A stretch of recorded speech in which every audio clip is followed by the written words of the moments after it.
Live and free for the first time in a while here from the Freddies Nest. We are so glad to be back, especially for a banger of a game like we have for you here tonight, live and free on the OH Report. The Freddies 19-0 in the season. A win tonight would be their best start to a season since the 1940s, but they have to do it against these 18-1 Colonel Crawford Eagles. Fresh off of a Final Four appearance a season ago. We'll see if they have another one in them with the tournament starting next week. These two teams meet for a fourth consecutive season. Crawford holds the lead 2-1 in the last 4 years. We'll see if they can keep that lead or if Fredericktown can tie up the matchup here in the 2020s. We'll come back live and free on the OH Report with the rest of your coverage brought to you exclusively by Alumni Roofing here this evening.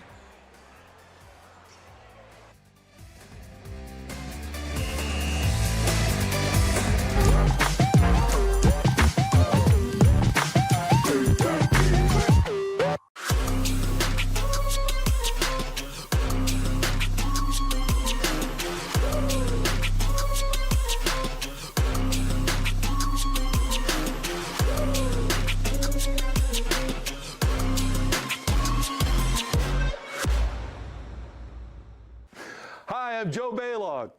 Tune into the Joe Show every Wednesday night here on the OH Report. What are we doing? Blue 41, hut. Jory, I said you have to use your back. You back up into them, then you open up the lane. It's a new technique that we're using. Yes, Coach. Do it again. Ain't no way I'm doing that again. Berardi, get in here and show them how it's done. Yes, Coach.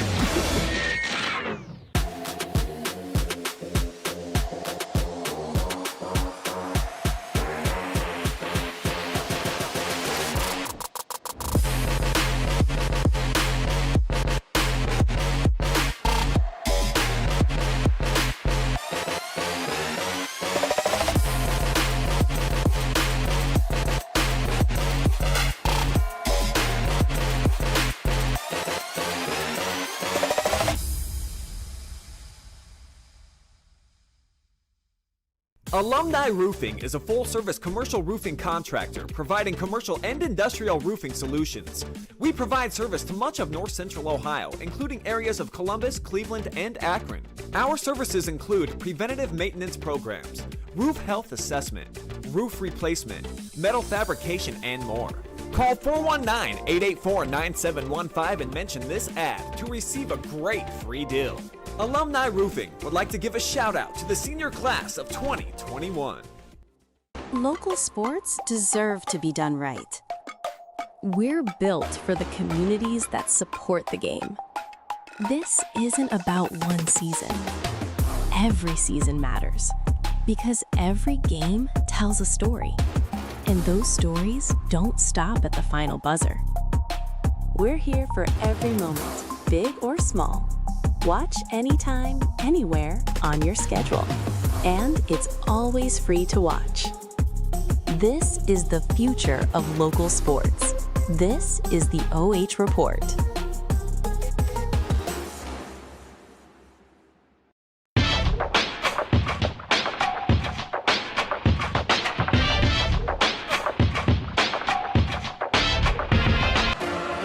It is time now for your Alumni Roofing pregame show. You're going to see that name a lot. Exclusive coverage tonight brought to you by Alumni Roofing here in Fredericktown. A huge shout out to them, bringing you a top-tier matchup, probably our best game of the season here on the OH Report between Colonel Crawford and Fredericktown. My name is Jonathan Langdon alongside Abram Capel. We're bringing you the voice of the KMAC, bringing you the voice of Crawford here today to bring you this special matchup.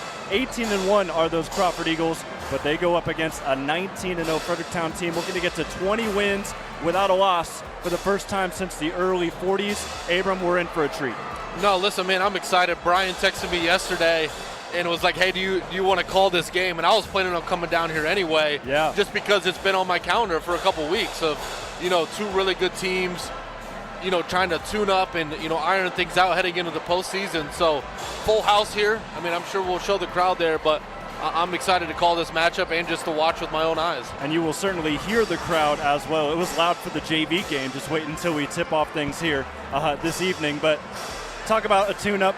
Both teams are going to be basically a symphony by the time this game is over. Let's go ahead and talk about your Colonel Crawford Eagles, of course, N10 champions for a third consecutive year, outright for the second straight year. They split it 4 ways 2 seasons ago, but David Sheldon, I mean, he has so many accolades. I can't keep up, to be honest, but I do know regional champion for the first time ever last year. Yeah, and listen, Dave was, one of the coaches that I looked up to in my tenure, and one of the reasons that I wanted to get into coaching at the time. I actually was fortunate enough to stop out at practice last week, just to kind of see how they do things. And, there's no surprise the fundamentals and what they do on an everyday basis has led to the long-term success that they've had over the course of the years. Obviously, returning a huge core from the Final Four team a year ago, and obviously off to it's not really a start, but have had a really good year so far. And kind of looking to hopefully repeat as regional champions would be my guess. Yeah, absolutely. So you see the 18-1 record.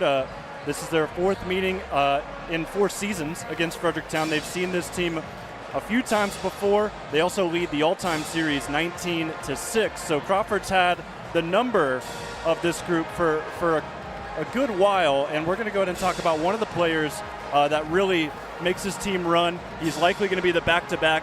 We're not in the business of assumptions, but I think it's a pretty safe bet that Braden Holt's going to be your N10 player of the year. No, absolutely. And listen, I loved watching him last year. Just the pace that he plays at. You know what I mean? I remember the LCC game last year in the regionals, and they were trying all sorts of different pressure, and he always plays at his pace. And anytime that you have a point guard like that, surrounded with the other pieces and talent that's around him, he's a really special player, man. And I think you could go as even far to say as he could be a favorite for the Division VI, state player of the year. So anytime you get to watch him play, it's always a treat, right? 20 points per game, 55% from the field. That's usually what a team in the KMAC would like to see out of their big fella, but you're getting that out of your point guard that, by the way, shoots 44% from 3. Yeah, listen, anytime that, you leave space or he can get any sort of wiggle away from somebody and it's going up, it's more of a surprise if it doesn't go in. And obviously another thing that I don't think gets enough credit is his vision, and I think his ball handling skills is elite. He's got a really tight handle, and he keeps that thing on a string, so totally get that. Well, the biggest difference between these two teams, I would say, is that Fredericktown has certainly been in a lot more closer games this season, but that kind of tells you the job they've done this year finishing out games, and we've seen that in these last 3 games from the Freddies. They clinched the KMAC title against East Knox, a team that they beat big in their first meeting, but it was only an 8-point game on Friday night. Well, I like what you said there, too, about, being in a little bit tighter contest. And maybe if you look at Crawford's, season top to bottom, but I think it does pay dividends in terms of being able to, those situational type things that take place down the stretch, making free throws, being able to execute in your sets. I think as you come into a game like this and as you enter the postseason, I think all of those things kind of start to add up when you're in those timeouts late in the game. Hey, we've been here before. We've seen this. We've been through it. A lot of coach talk there. And then Payne DeGray, the big body for Colonel Crawford on the other side. But for Gavin Toombs, this is going to be a big test for him.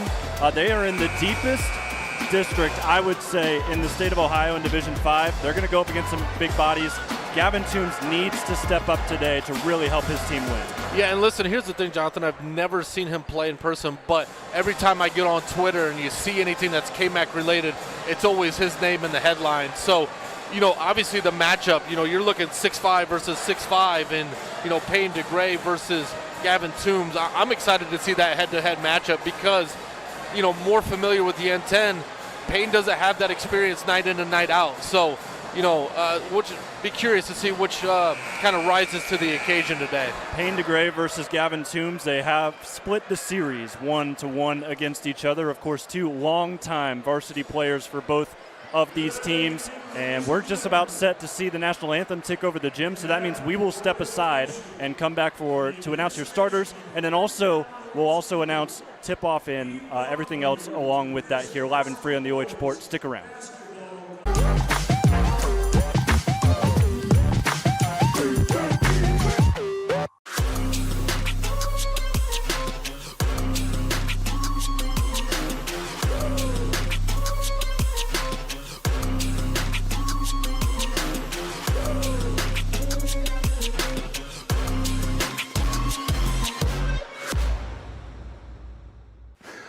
am Joe Baylog.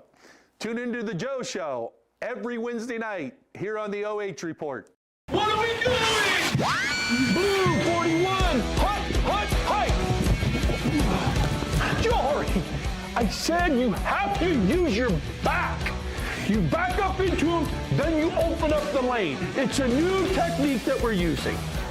Yes, coach. Do it again. Ain't no way I'm doing that again. Berardi, get in here and show them how it's done. Yes, coach.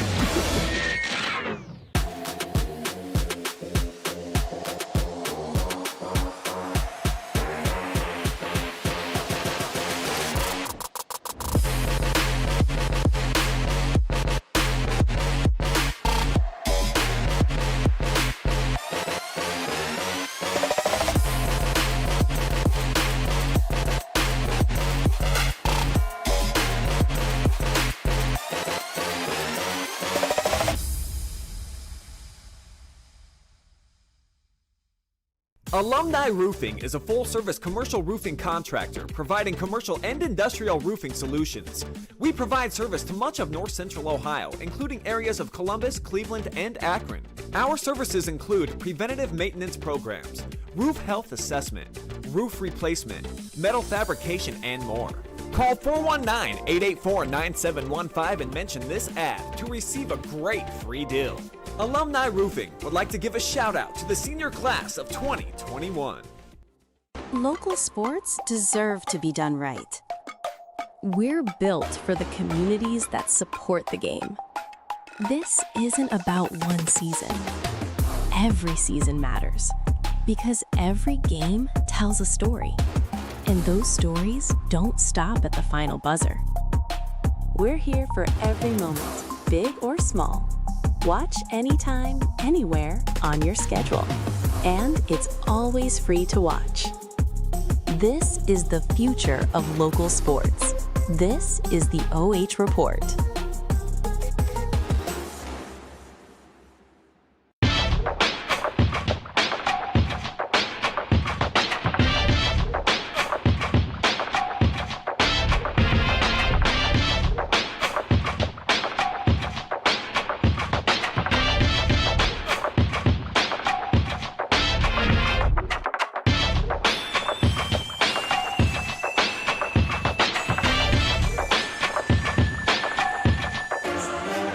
Time to wrap up your Alumni Roofing pregame show here live and free on the OH Report on our main channel. Thank you so much for joining us.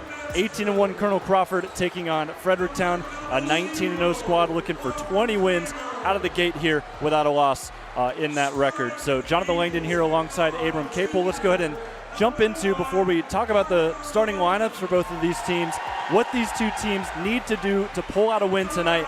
And for Colonel Crawford, they've got one of the best defenses in the area. They've just got to use that brute force to really just flush out the Freddies tonight. No, and I just was able to catch Coach Dave Sheldon in the hallway, and he said, listen, they can really score it. And he said they'll have no problem putting up points. So defense is definitely a point of emphasis for Colonel Crawford, at least in the pregame speech. So I think in your stats you had him at about 70 points a game. So, Crawford's probably going to want to keep him below 60 to have a good chance to win this one. Stay lethal from range as well. We'll talk about their two sharpshooters here in a moment once we get to the starters, so that's their second key. And then for Fredericktown, on the other side, they've got a big home crowd in favor of them, but Crawford's got a big side as well. You want to stay in control of a game that could get chaotic with all of the bodies in this gym. Well, there's definitely that aspect too. A good crowd feels like a tournament game, feels like early March into here. And I would expect this game to be extremely physical. Yep. Coach Sheldon kind of alluded to it. That's kind of been Crawford's MO, is kind of setting the tone. So be kind of curious to see if everybody can kind of keep emotions in check and stay out of foul trouble in an environment like this. And you got to think that you want Fredericktown to be the initiators of any physicality tonight rather than letting Crawford set the tone. I think that's got to be the message too. Defending your home court, obviously being undefeated, you got, that element on the line. But, playing in front of your hometown, crowd, I think is definitely something like what you said. We want to initiate the physicality. We want to make Crawford play to us. is always a message that I always like to deliver in the pregame locker room, is set the tone, lay the first punch. The first 3 minutes of the game is crucial. We are just about set to go here from Fredericktown High School as the starters for the Freddies are being announced. We'll go ahead and go through those with you. Number 0, Blake Sipes, is a senior 6'2" forward. He gets to start underneath. Number 5, Tanner Estep, is the point guard for this group. And then also Zane Luckmeyer, another body inside, wears number 13, the junior 6-foot forward. Carson Reinhart, the third leading scorer in the KMAC, wears number 21, the junior 6'2" guard. And then Gavin Toombs, our player spotlight, wears number 33. He is a 6'5", a 225-pound post. He is a senior averaging 16 points and 6 rebounds a contest. Estep, you see, taking in high fives from a massive student section in town today for Fredericktown. How about those Colonel Crawford Eagles out on the floor ready to go? Parker Weithman and Peyton Baker, the two best shooters in the Northern 10. They wear 1 and 2 respectively. John DeGray wears number 11. He'll jump it up with Toombs here, a junior 6'3" forward. And then Braden Holt wears number 20, that leading scorer in the league. And, of course, for this team, wears number 20, the senior 6'1" guard. And then Payne DeGray is the big fella, 6'5", wears number 33. He is also a senior for a veteran Colonel Crawford squad. Wearing black on your screen, they'll be going right to left to start, and then Fredericktown in their home whites. As everybody taking in this special moment here late in the season, a tune-up of high proportions as Toom wins the tip for the Fredericktown Freddies, who sit 19-0 on the season. Both teams 13-0 in their respective leagues. They both have 1 game left, thanks to that snowstorm we had a couple of weeks ago delaying some games. As Luckmeyer sits in, takes himself inside. He loves to work on that left block, just cannot get his go over Payne DeGray. Yeah, an interesting matchup there. John DeGray is kind of nursing back, a hamstring issue which left him out of the Canton Central Catholic game. He's the one who starts on Toombs for Crawford to start this game. On the block, inside-out look, Baker gives it right back to DeGray. That Central Catholic game you talked about, their only loss of the season as they sit 18-1, a perfect 13-0 in the Northern 10. Their final game in the league comes later on next week against Seneca East. Very patient offense out of the Eagles as Fredericktown traps the corner and Toombs rips it away. Toombs, he has got the green light to bring the ball up the floor. He'll keep it himself, loses his first defender, and then a fadeaway jumper is no good. But right there is Zane Luckmeyer to get the scoring started tonight. Yeah, good coast-to-coast drive there. The first thing that I noticed here is Fredericktown's in a box and 1. Obviously the 1 being on Braden Holt, but any type of junk defense kind of makes it tough to run your normal offense. So curious to see how Crawford adjusts to that, but a good physical defensive possession there to start for Fredericktown, I thought. You saw the Luckmeyer bucket. He's actually the leading rebounder for this team. Does it very much so on the offensive glass, and it's poetic that that's how things start here today if you're a Freddie fan. John DeGray on the right wing, looking for Braden Holt, face guarded by Carson Reinhart as we see this zone pressure out of Fredericktown here to start. It looks like sort of a 1-2-2 look right now. No, it's a box and 1, so they're playing zone on everybody other than Holt. He's getting man down here, or maybe it's even a little bit of a diamond and 1, so. Got a whistle and a foul. That'll be the first foul of the game as you get the ball underneath with Crawford. And I believe they're going to pick that up on Sipes, and yep, they will. That's his first. Reinhart very good on some deflections early in this one on Holt, who's going to get the handoff here. Braden Holt likely going to be the back-to-back N10 player of the year. He wins a foul on Reinhart, so that's 2 quick fouls here in this possession on the Freddies. Yeah, I don't know if I love that call. I mean, I thought his arms were out and thought he moved his feet. I thought Holt kind of initiated the contact. I'd like to see that one be a no call, but Crawford looks a little stagnant here. The box and 1 is, I'm telling you, it's tough to play against, it's tough to coach against because defense are just in abnormal positions than what they normally are. Very patient offense from Colonel Crawford. They trailed this one 2-0 early. Holt dishes inside, Payne DeGray, spin move, Luckmeyer there, hands up, defense, great stuff from the Freddies, and Toombs rips it away. Here comes Fredericktown with a 2-0 lead as Toombs, averaging 16 points a game, dances on the right wing, gives it back out top to Reinhardt. Carson rips through into a double. He'll have to take it right back from E-step.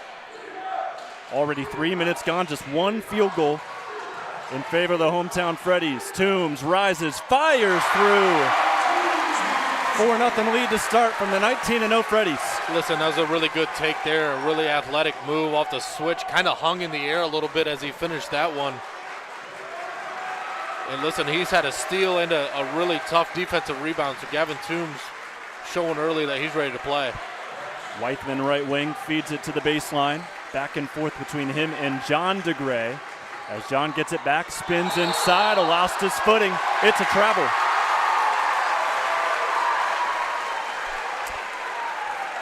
Yeah, Crawford looks out of sorts right now. You know what I mean? We're 3.5 minutes into the game without a bucket. And really haven't had a good field goal attempt yet offensively. So typically, you know, not something you see out of Crawford. Give it and go right back to Carson.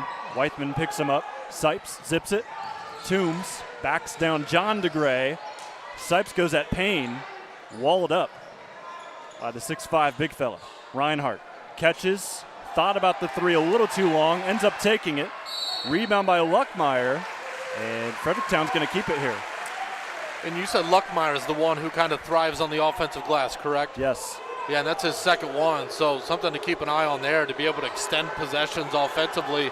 Just when you think you get a stop, there's nothing more deflating as a defense than giving up an offensive rebound. Reinhardt out to Toombs. Crawford elects to switch. 6'5" on 6'5", all the way out at the three-point line. This is 2026, folks, as Toombs misses a step-back jumper. Other way, best shooter in the Northern 10. His first shot is short, as Weithman could not get it to go, and Sipes, trying to find Luckmeyer, feeds a bad pass. Yeah, and something to keep in mind here, too, because this is probably going to be tight in the fourth quarter to be able to, you know, limit turnovers and value the basketball, I think, is important. Graydon Holt back out Weithman. After missing the three, he fakes, drives inside Payne DeGray. Best positioning of the day, but still, Toombs, good defense. And the Freddies going to slow it up, call a play. Reinhardt will take it. 3 minutes left in a very quick-moving first quarter. Just two fouls, both on Fredericktown here early on. Yeah, quick moving. I mean, we're 5 minutes through play, and I don't know if there's been any whistles. Reinhardt up top, John DeGray defending. Now it goes to Sipes. Sipes loves to put his head to the basket. Missed it, but Reinhardt, what a follow. Take a look at this again, thanks to Alumni Roofing. Listen, one hand and put it back all in one motion. You know, we talked about in the pregame of Fredericktown kind of coming out and laying the first punch. And they definitely have through the first 5 minutes and 30 seconds of this game. Really impressive offensive rebound there. Holt splits the double, uses his footwork well, and he does not need much space at all. Finally gets Crawford on the board. Yeah, and that's the thing I talked about earlier, just his pace and, you know, the presence of they're down 6-0 and, you know, you feel slightly rattled, but he just does that like they're up 20. You know what I mean? And, again, I can't stress enough how tight his handles are, and he can just get to his spots. Another great wall up by Payne DeGray as he goes over to help on Toombs. Sipes crossover move, rises up over Payne. Too hard off the glass, off to the right. Rebound by Colonel Crawford. Yeah, it's something to note, too. They're not really guarding Sipes anywhere beyond the free throw line there. As I mean, we transition back quickly, and Peyton Baker makes his first three of the game. I think he's shooting, 42% from three as well? Actually, 45% from three. Sipes the other way, though, answers for Fredericktown. It's a three-point game. Yeah, back and forth they go. I've got Weithman 49% from three and then 45% from three for Peyton Baker. Those two have been lights out this year. There goes Payne DeGray on the midi. Yeah, now the offense kind of picks up, so you know, maybe the seal has kind of been broken there a little bit. But I think, if I'm not mistaken, I mean, Braden Holt's over 40% from three as well. And I think as a team, they're over 40% from three, which is remarkable for any level of basketball. To be shooting 40% plus from the three-point line is crazy impressive. Well, Holt's going to pick up his first foul here as Carson Reinhardt is going to head to the line. Our first look at the free throw zone presented to you by Alumni Roofing. Again, a huge shout out to Alumni Roofing here in Fredericktown, bringing you tonight's live and free coverage. We jumped on this game late. We weren't sure if we were going to be able to do it, but Alumni Roofing said, hey, we want you here. We're going to cover the whole broadcast. So we give our thanks to them as Reinhardt knocks down the first free throw. It is 9-7. And then Carson, cool, calm, and collected, makes it 2 for 2 at the line as Carson this year is 71% from the stripe. That's top 3 in the KMAC. He's got 4 here in this game. Baker's open in the corner right in front of the Fredericktown student section. No good. Holt, nice rebound and dump off to John. Yeah, big-time offensive rebound there, and obviously all the eyeballs went to Holt, and he had his eyes up the whole time, found John DeGray, a little dump-off, and, you know, that's just player of the year playmaking ability right there. So new look, Graham Overholt in the game, fresh off the bench. He shot 14% from 3 coming up to this game, and he takes that corner 3 with confidence. Ton of confidence. That's what I would have thought. I mean, they catch and shoot at 14%. He's unbothered. New season starts for him, game 21. So 10 seconds left. Well, now 5 seconds left as it works over to Baker. Great response. And that will make it a 1-point game at the end of the first quarter. Coach Sheldon eating into Parker Weithman maybe for some early stretch things there in that first quarter, but a very well competitive game as we're going to step aside, come back live and free next on the OH Report with the second quarter.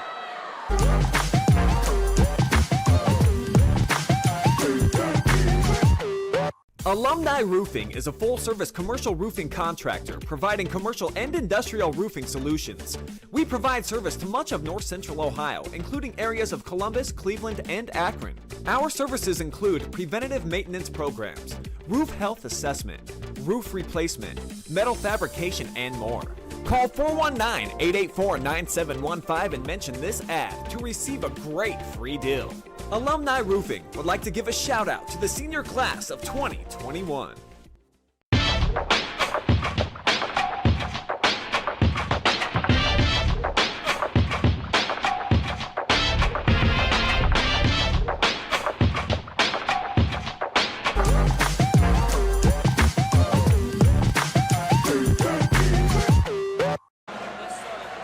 And welcome back here live and free on the OH Report. Jonathan Langdon alongside Abram Capel.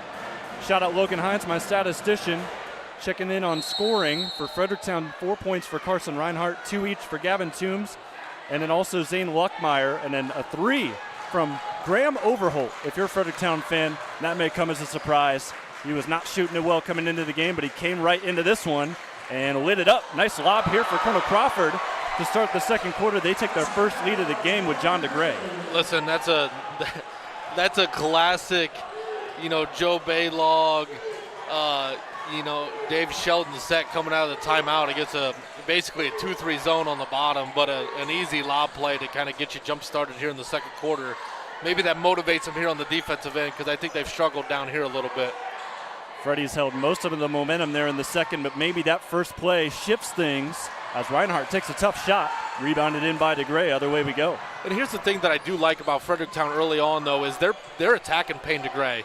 You know what I mean? They're not intimidated by 6'5". They go against it every day in practice. But, maybe the message is to try to work him into a little bit of foul trouble and get him off the floor. So I like the aggressiveness on offense from Fredericktown.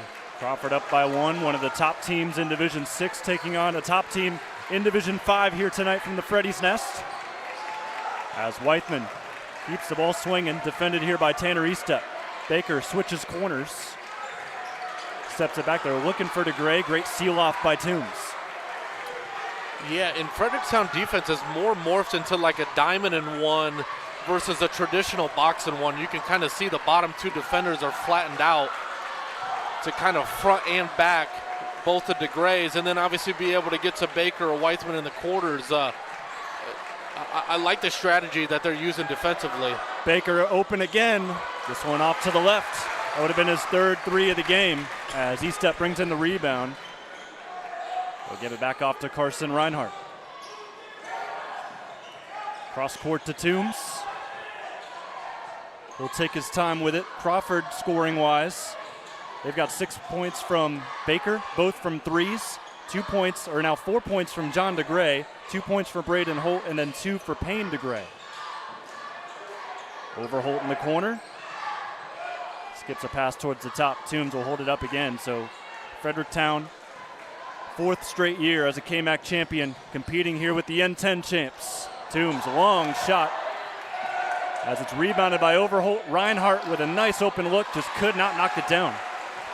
Yeah, good defensive possession there from Crawford, forcing a tough shot and being able to corral the rebound there. Drive and kick. Baker trying again. A little bit too long, but Payne gets the board. And his up fake didn't work, but still won the foul on Toombs.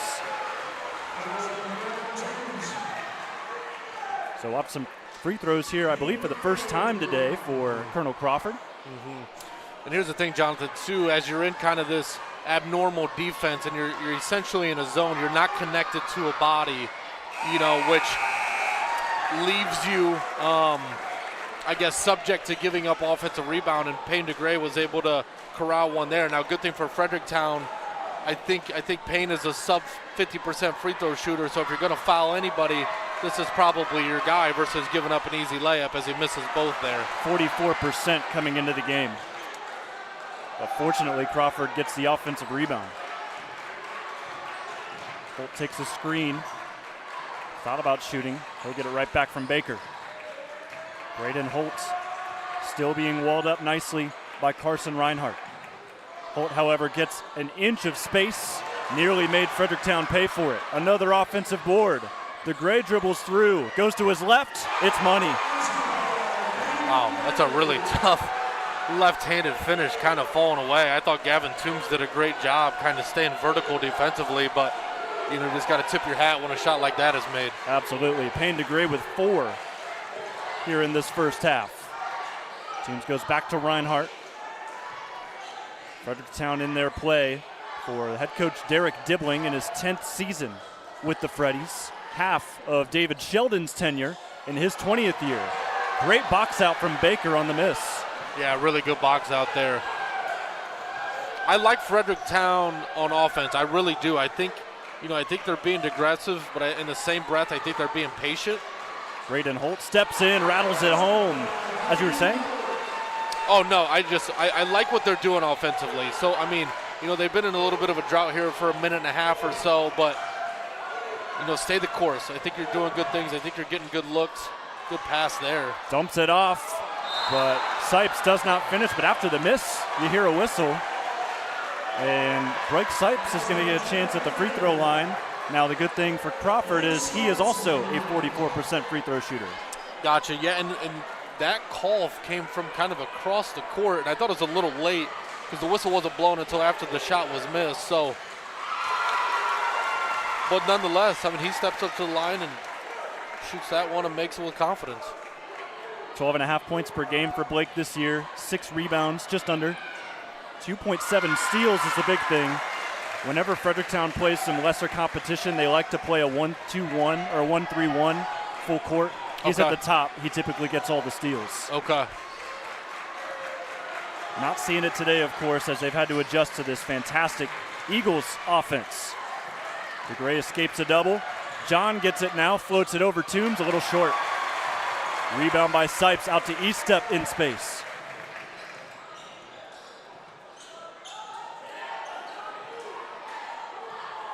Freddies staying conservative. 3 minutes left here in the first half as they trail it by 3. They had the lead for pretty much the entire first quarter. They've been trailing pretty much the entire second until now. Zane Luckmeyer, a chance to make it a 3-point play.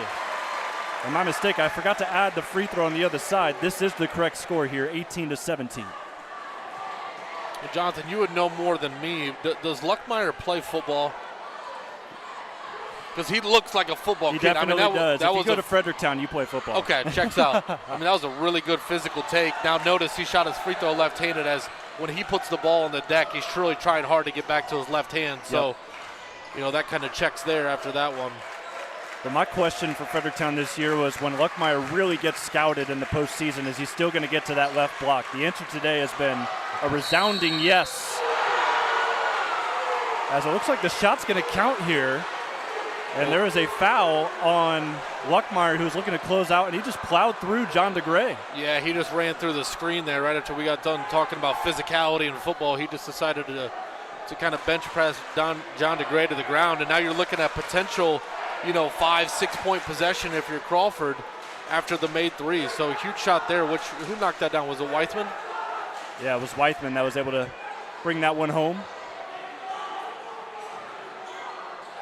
Cross-court pass taken in by the safety, Sipes. Blake, other way, fast break. So it's not a 5-point play. They'll take a 3-2 stretch there. No, huge play by Blake Sipes to, a turnover and quickly turn it into 2 and not having to run anything in the half court against Crawford. So really heads-up play and, able to convert the points off turnovers for Blake Sipes there. And Sipes quietly leads the team for Fredericktown with 6 of the 19. Braden Holt over the top goes to John DeGray. DeGray's pass between each other. Holt off a screen, gets open, top of the key, off to the left. Great rebound by Toombs. Here we go, Fredericktown. Under 2 minutes to go here in half number 1. Toombs has been quiet, but they leave him open, and that's a mistake. Freddies are back on top, 22-21. It's a big-time shot there. They're kind of, daring him to shoot it a little bit, and just like we thought it could have been a 5-6-0 run for Crawford after the Sipes steal and the Toombs 3, it's a 5-0 run for Fredericktown. Weithman drives towards the elbow, has to lob it back out. Minute 20 to go in quarter number 2. I also want to note, I love the luxury that Fredericktown has for, Gavin Toombs to kind of be a point forward. Like, he's getting a lot of defensive rebounds, and he doesn't even have to waste an outlet pass because he's just bringing it himself. And Weithman, right wing, no good, and a foul on the rebound as Sipes ripped it out of Payne's hands, but not cleanly. You get a look at this again thanks to Alumni Roofing. Yeah, tough call there. And now the ball thrown out of bounds. We'll get you a look at this back. It's going to stay here with Crawford, but here's the inbound. Yeah, Weithman just got caught up. There's something to note too, Jonathan. There's 50 seconds left in the half, and Crawford hasn't subbed at all. Yeah. And I think Fredericktown's maybe subbed once. Sticking with their 5 guys. They got a screen for DeGray to earn some space. Feeds it back inside to John. Would have been huge if he could knock that down, but he is fouled by Luckmeyer. So headed back to the free throw zone here. Chance for Crawford to tie or take the lead.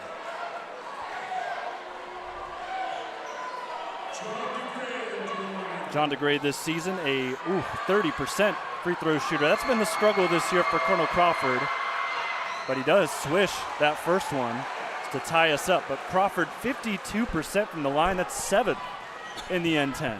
Well, and you got to think here, Weithman and Baker kind of play beyond the three-point line. So I bet you they have very minimal three-point or free throw attempts on the year as John DeGray airballs that one and is probably going to hear about it for the next 45 seconds.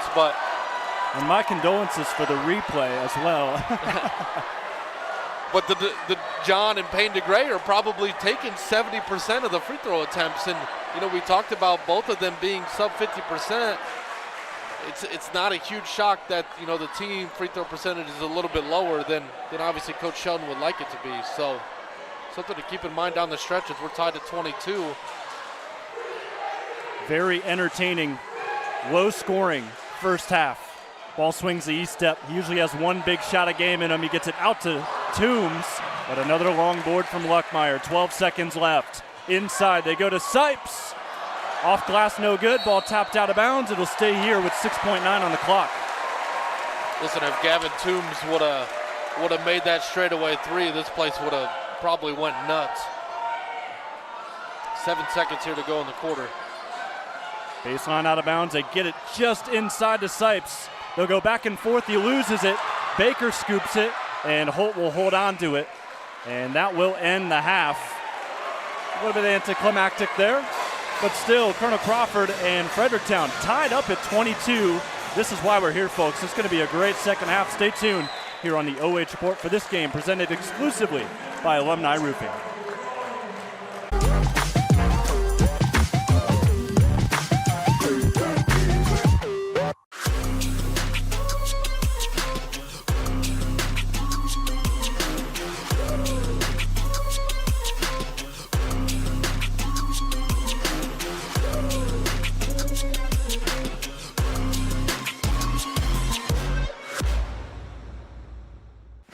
Hi, I'm Joe Baylog.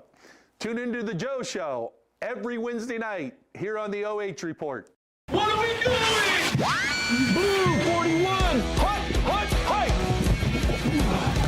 Jory, I said you have to use your back. You back up into them, then you open up the lane. It's a new technique that we're using. Yes, coach. Do it again? Again. Ain't no way I'm doing that again. Berardi, get in here and show them how it's done. Yes, coach.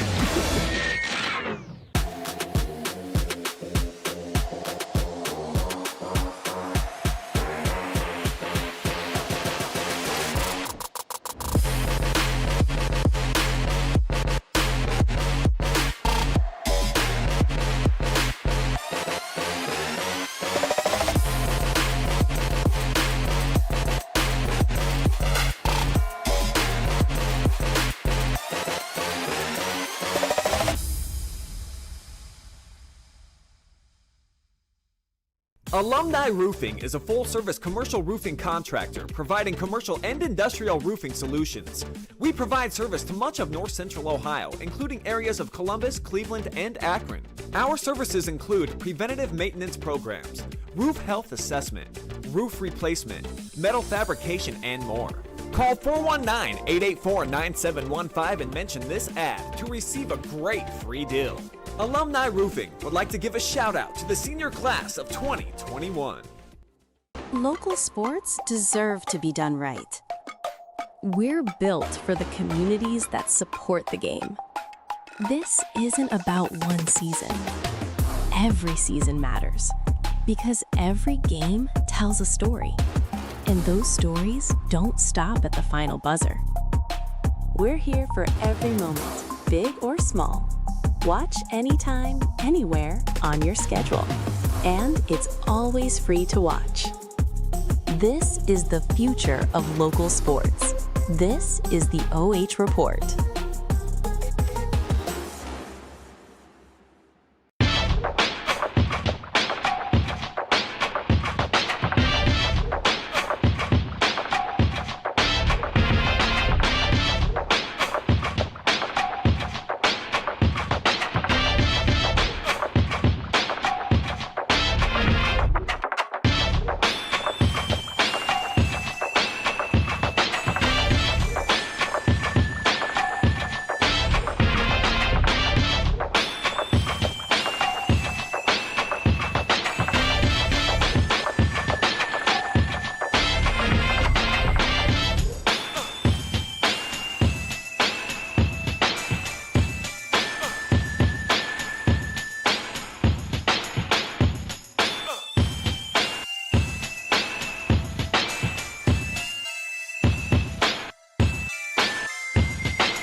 Time for your Alumni Roofing halftime show. You saw every scoring play in that low-scoring first half, 22-22 between Colonel Crawford and Fredericktown. Thanks for joining us. 800+ watching that first half with Jonathan Langdon here alongside Abram Capel. Shout out to Logan Hines, my statistician. Also, Brandon Powell, your camera operator here today. And Logan got to work for us, crunch some numbers, and here's what we got. It's a pretty darn even game outside of maybe some fouls and free throws.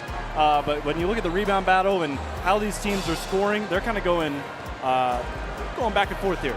No, literally, it's a mirrored game on each side of the floor. Like, you want to talk about offensive rebounds, and then, Payne DeGray has a couple, and then Holt has one, and then, Luckmeyer for Fredericktown's got a handful. So, I think that's kind of my key, not to jump ahead, but to touch on what you said, yeah, the stats are dead even, which is a 20-22 all knotted up here at the half. Want to go ahead and put to your attention a couple of the games going on here. Of course, this is wrong, but I'll just talk to you a little bit about the games going on elsewhere tonight. We're over at the Cub Cave as Lucas Cubs are battling it out there towards the end of the season. Of course, a rougher season for Corbin Toms, the first-year head coach for Lucas, but he's a lifer, and no matter what that record is down there, he's going to have them looking to go into the N10 with a pretty good transition. So I know that you're excited to see Lucas and some other schools join the N10. That's kind of the main point I wanted to bring up, is the expansion of the league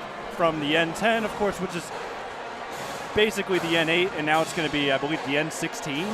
Yeah, until you just kind of brought that up, I was telling somebody just the other day of, Willard and Calvert and Hopewell Loudon and, New Rigo coming to join. And, I kind of forgot about Lucas. And back when it was the NCC, Lucas was always kind of in that mix. And, they were scrappy. And obviously Coach Toms is, having a tough go at his first round. But, that's only going to build, and it's a ton of learning, opportunities there. Obviously, they're going against my alma mater and the Bucks tonight. So, Unfortunately, I'm pulling for Chris Moyer and the Bucks to get one done on the road. But no, excited for the expansion of the league, to be, some newfound rivalries and maybe some old ones restored. So something to look forward to next year, absolutely. That's a Northern 10 expansion preview between Buckeye Central and Lucas. Elsewhere also, Crestline at Plymouth. Heart breaks for the Plymouth Big Red. They had a rough end to Firelands Conference play, and they ended up losing that Firelands title that they were really hoping that they could snatch away. They started out 9-0 in the league. They lost their next 4, and things just started to crumble in that part. But they play Crestline tonight, and then Perkins at Shelby. That's going to be a preview potentially of a district championship, as Shelby has opted to go into Ontario's side of the bracket in their district. And if they can beat Ontario, Perkins seems like it's going to be the team that they run into. Yeah, that's an interesting matchup because Shelby's playing really well right now, and Fredericktown has been pretty solid all year long. I've been following some of their scores, so interested to see that. And then, maybe you get a little bit, and then, you beat Ontario and you get a rematch, and then both teams can go back to the drawing board as to what worked well tonight or what didn't work well. So I didn't realize that was a potential district final matchup, but nonetheless, here we are. But of course, back to the game at hand here that so many are tuned in to watch. Crawford 22, Fredericktown 22. Tanner Estep and these Fredericktown Freddies will start on the basketball as Toombs catches, shoots, wild shot misses. Sipes tries to trail it down, and he is bumped. No foul call. It's last off of Blake, headed the other way. I like the extra effort there by Sipes. Something we talked about at half that was kind of off air is, I'm really, really impressed by the physicality of Fredericktown and, their, I guess, unwillingness to kind of back down or be intimidated by Crawford. So I was really, kind of blown away in the first half by them. I believe those were about a 15-point loss they suffered to Colonel Crawford when they played last season. So a lot of maybe built up anticipation for this game, as they have really done a good job staying ready for Payne DeGray, who has still scored and had his way, as Baker is having his way today with some threes.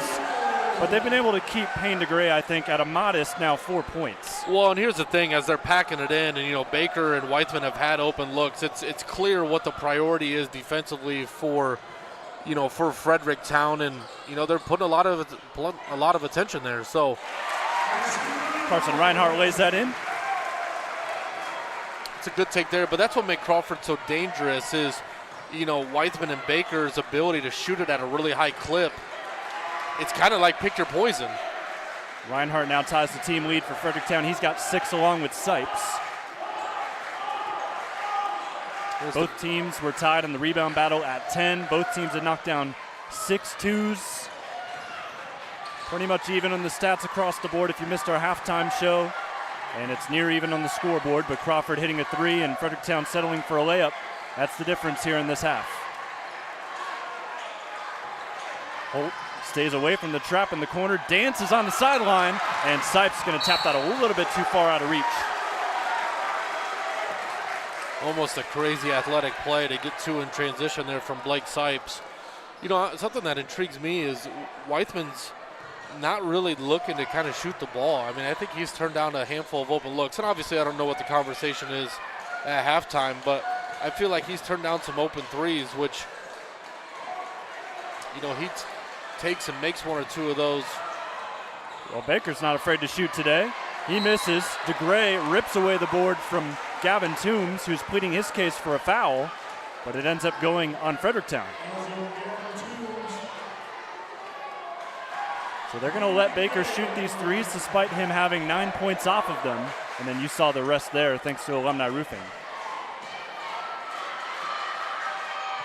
And another thing here, too, with Fredericktown, DeGray, Payne in particular, has gotten a couple offensive rebounds, but they're fouling him before he can get it back up to the backboard and making him, earn these at the stripe, where he's 0-4 right now. So the strategy, if it is one, is kind of paying off. Across the timeline goes Reinhardt the other way as they're looking to take the lead back. Reinhardt with 6 points. Holt switches onto him. E-Step still scoreless in this one. Sipes not a 3-point shooter, 0 for 11 this year on attempts.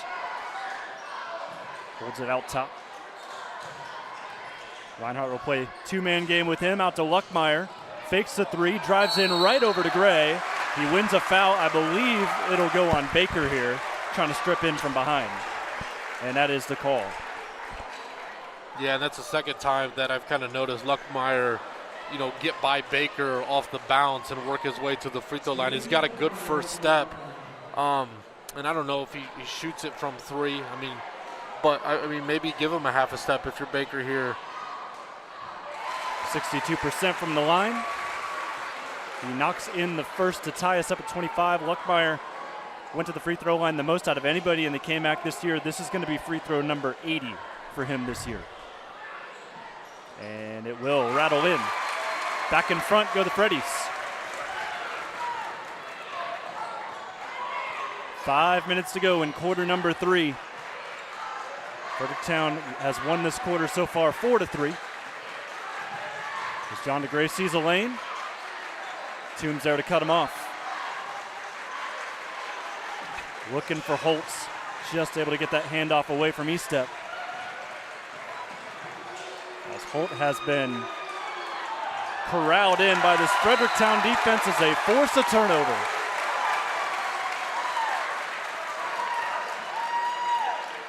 I think Holt was throwing that, hoping he might get a foul call. Yeah, I think he was too. I think he felt somebody on his arm, but very uncharacteristic turnover by Colonel Crawford, and more in particular by Braden Holt. He usually takes really good care of the basketball. Maybe he was fouled, but Obviously didn't get the call in that particular play. Toombs kicks to E-step left wing. Reinhardt scanning the floor. Very patient here from Fredericktown, a team that averages 70 a game. It takes a lot of heart to jump down to a team like Crawford that loves to make it a defensive battle, but they have done the job today as they win a foul on Payne DeGray. Yeah, and you could tell where Fredericktown, can definitely score a lot of points. There's a lot of motion and continuity in their offense, and looks like they are kind of given some freedom to be able to kind of make plays and decisions on their own, which typically results in higher points per game. One thing to notice, too, is Gavin Toombs is almost getting a rest defensively in the unorthodox defense that you're playing until the next possession. You kind of see him meandering to where he's getting 30, 40 seconds in quotation marks off to kind of catch his breath, which, could pay dividends the last 12 minutes of this game. E-step will inbound on the baseline. It's a 4-high look for these Freddies, as we've got a little bit of a delay here as they wipe off the floor. Toombs took a pretty heavy fall. And we're going to take this time just to let you know, of course, Fredericktown, a team that we're looking to follow here in the postseason on the OH Report. If you're a Fredericktown fan, we are looking for sponsors to cover your sectional and district games. Feel free to hit up either me, Jonathan, at OH Report, or Brian Skoronsky, our president. We are looking for sponsors. You've seen where Alumni Roofing has placed themselves throughout this broadcast. You can send an email to Brian, B-R-I-A-N, at oh.report if you're interested in helping these Freddies get top-tier coverage on the OH Report as their playoff run continues. Same thing with Colonel Crawford, too. Of course, regular season, things don't work out for us to get to Colonel Crawford to cover their games, but once the postseason comes around, all bets are off. Anybody can come in and stream the games. We're going to stream the games. We're going to do them well, so make sure to hit us up. Brian, again, B-R-I-A-N, at oh.report. You can also hit me up, John, J-O-N, at oh.report. We'll get you figured out here for the postseason. Back in play, top of the key. Blake Sipes swings it around. Still no shots yet from E-step. He's a sparse shooter, but he's typically efficient. Here he goes, right on cue. Tried to use the glass a little bit too strong, but look at him run down the rebound. Sipes baseline, cross-court pass, wide open is Reinhardt, but Sipes another rebound. Cross-court again, Toombs, third shot of the possession, and Sipes another board. He'll take it himself. Are you kidding me? Listen, what a possession by Blake Sipes. Finally, he's like, listen, I'm tired of passing it to you guys. I'm tired of getting these rebounds. I'm just going to score it myself. But listen, man, he's got some bounce. He can get off the floor there a little bit. So 3 big offensive rebounds. Very good offensive rebounding here in the last couple of moments from both Zane Luckmeyer and Blake Sipes, who have stepped up in a big way. Weithman's ready to shoot this one, but there goes Payne DeGray. Just uses his body well. Good response on the other end. Eagles trail by 1. Yeah, he just had good leverage there and came in from the backside. There was nothing that Fredericktown could do about it, but an easy 2 for Crawford. I feel like, a big steal here by John DeGray. It's a 2-on-1 as E-step lets off, and John is down. So 2 points on the board. Crawford will take the lead, but John DeGray is in some pain. And this is never what you want to see. Coach Sheldon going to go over and check on him.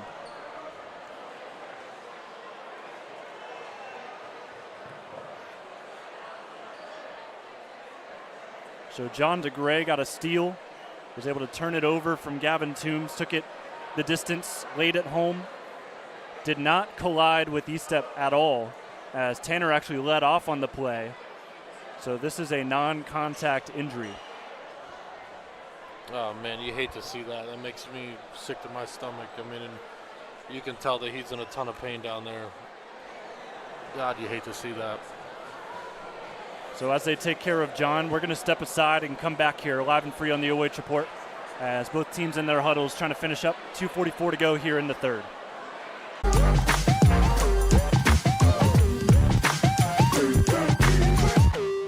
Alumni Roofing is a full-service commercial roofing contractor providing commercial and industrial roofing solutions. We provide service to much of north central Ohio, including areas of Columbus, Cleveland, and Akron.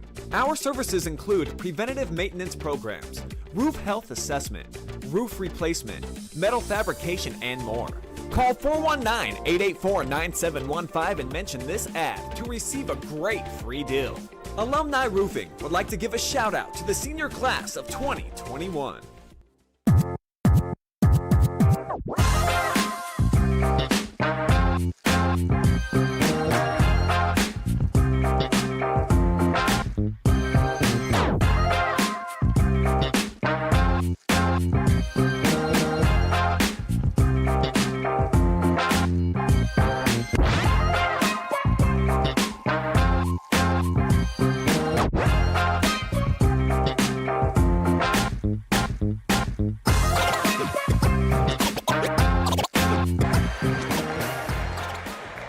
Very good applause for John DeGray as we're back here from Fredericktown High School. He took a real bad tumble as he laid one in. He scored the bucket, makes it 29-28.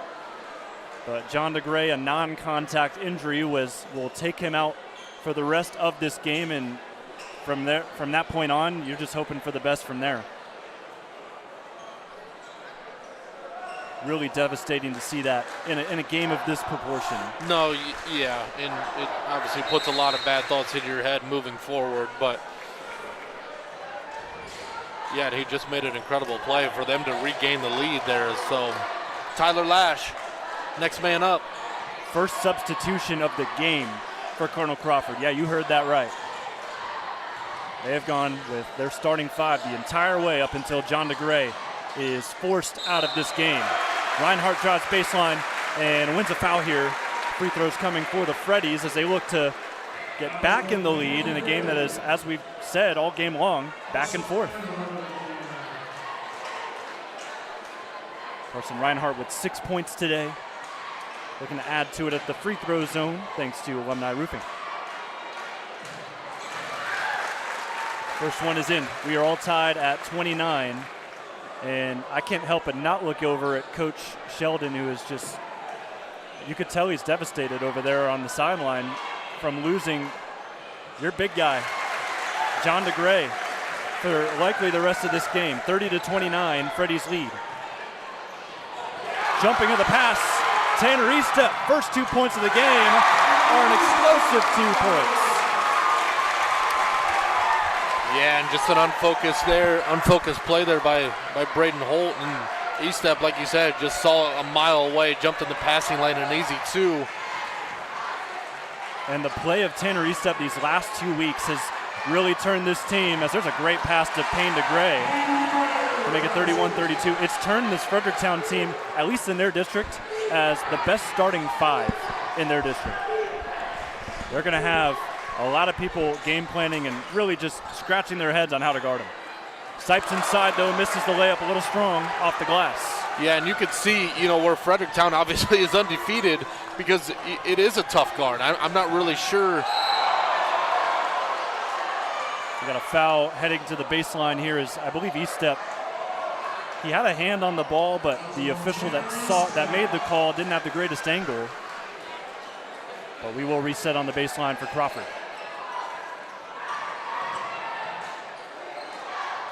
DeGray loses his dribble. Another thing, too, that makes, Fredericktown kind of hard to guard is they don't appear to run a ton of sets. It's very motion-based, which, basically from a scouting report standpoint, you just got to know your personnel and their strengths and weaknesses. So they're a tough guard for a reason, and obviously that's why they average close to 70 points a game. A minute to go.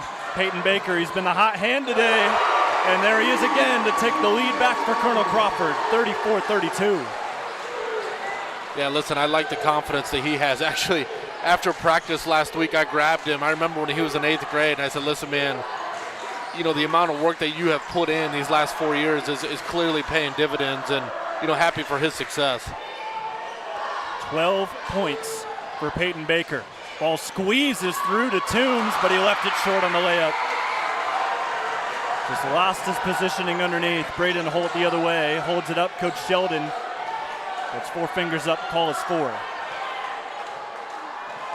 Yeah, he wants the last shot here of the quarter. I personally would have liked to seen him continue to push and transition there. I thought they had numbers, but obviously trying to shorten this game here. Under 10 seconds left. Braden Holt will have the ball in his hands. Double comes, rips it out, swings around Weithman. Baker in the corner, gets it up in time. Yes! 15 points now for Peyton Baker, and it's all on threes. And Colonel Crawford has their biggest lead of the day heading into the fourth. Hey, listen, that's a big-time shot. They got the shot that they wanted, and, you know, Gavin Toombs come flying out. The shot fake, one dribble, Peyton Baker back-to-back threes, and that's their largest lead of the game. End of the third. We'll have money time next on the OH Report.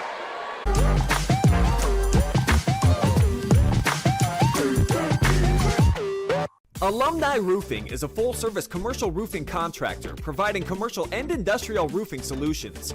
We provide service to much of north central Ohio, including areas of Columbus, Cleveland, and Akron. Our services include preventative maintenance programs, roof health assessment, roof replacement, metal fabrication, and more. Call 419-884-9715 and mention this ad to receive a great free deal. Alumni Roofing would like to give a shout out to the senior class of 2021.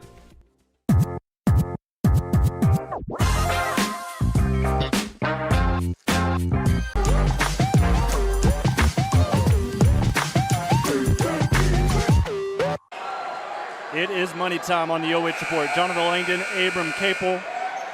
I'll tell you what, Fredericktown defensively, if you were to tell them that Braden Holt would only have 4 points, Payne DeGray would be at about 8 right now here in the fourth, you'd think you'd be winning the game, but no, Peyton Baker, 15 points, all on threes, and he's just hit a big one right at the buzzer of the third quarter to make this a 5-point lead, the biggest lead for the Eagles. And Jonathan, something to note that John DeGray's back in the game. So John DeGray took a big fall. Everybody was really worried, not just about him coming back today, but maybe the rest of the season. But he's sitting in the corner right now, back in the game, as a foul's going to be won by Holt out top, called on Reinhardt. That'll be his second. But I am stunned to see John DeGray back on the floor. I am too. Obviously a tough kid, and wants to play in a game like this, so he's going to lay it all on the line, and I'm sure Coach Sheldon probably has enough confidence in him. If he says he's good to go, then he's good to go. So Crawford looking for win number 19 on the year. If they win it, they go to 19-1. They'd also send Fredericktown to 19-1. Freddies are playing for their first 20-0 start since 1942. That's 80 years. Well, and here's the thing. This is kind of classic Dave Sheldon. They've stretched the lead far enough to make Fredericktown come out and man them up. So he's going to stand here and hold the basketball until Sipes comes out and guards him. And now you're going to have to be able to defend a litany of Crawford sets. You're going to have to play Holt one-on-one. Payne DeGray, though, misses the bunny inside, but is fortunate to get the foul. So that's a minute and 9 seconds that go off the clock. No, it's huge. And two, when you have to play Crawford in a man-to-man 5-on-5. Otherwise, they're going to stand out here and hold the basketball. Now, listen, I'm in favor of the shot clock. I think it needs to come sooner than later. But if not, and you got to guard Braden Holt one-on-one, good luck. Good luck, because if you double him or you send help, you're going to get dump-offs like that. And that's why I've been told, and this is my first time seeing Crawford this year, as 0 for 2 goes Payne DeGray. They're the toughest team to come back against. Have to be. Have to be. I mean, when you got a ball handler like that and you can execute at the level that they can, that's a great way to frame it. But yeah, once you get down, good luck. A 5-point lead for Crawford feels like 15 at times. We'll see if Fredericktown can overcome it. Cross-court pass just caught in by Sipes, and then his cross-court is ripped away by Weithman out of bounds. Yeah, and this is a huge possession for Fredericktown, because if you can get it back to one possession, you kind of force Crawford's hand to continue to play offense, but Fredericktown trying to weather the storm. Estep. I'd go to Luckmeyer right here. I like his game. I like his ability to will himself to the free throw line. Luckmeyer's got 6 today. They'll go to his side of the floor, but right back to Carson. Reinhardt drives in, works a tough shot up, rattles all the way around and out. All the way around. I mean, that was everything but in. Tough break there for Fredericktown. Would have made it a one-possession game. Holt gets the first step, stops on a dime. He'll reset. More time coming off. No points yet here in this fourth quarter.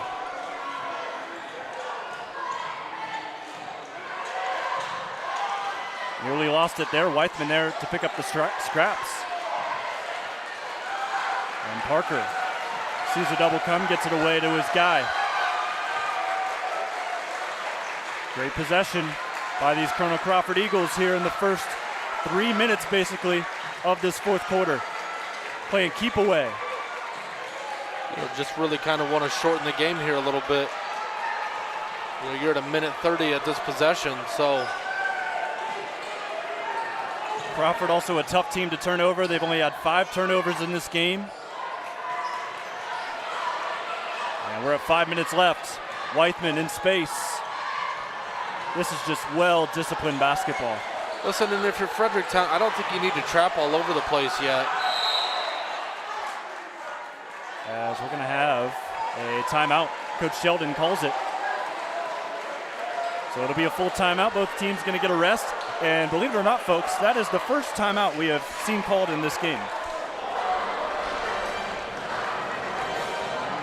That's crazy. I mean, it is 8:19. We started, I think, about an hour ago at this point. Yeah, that's a wild stat.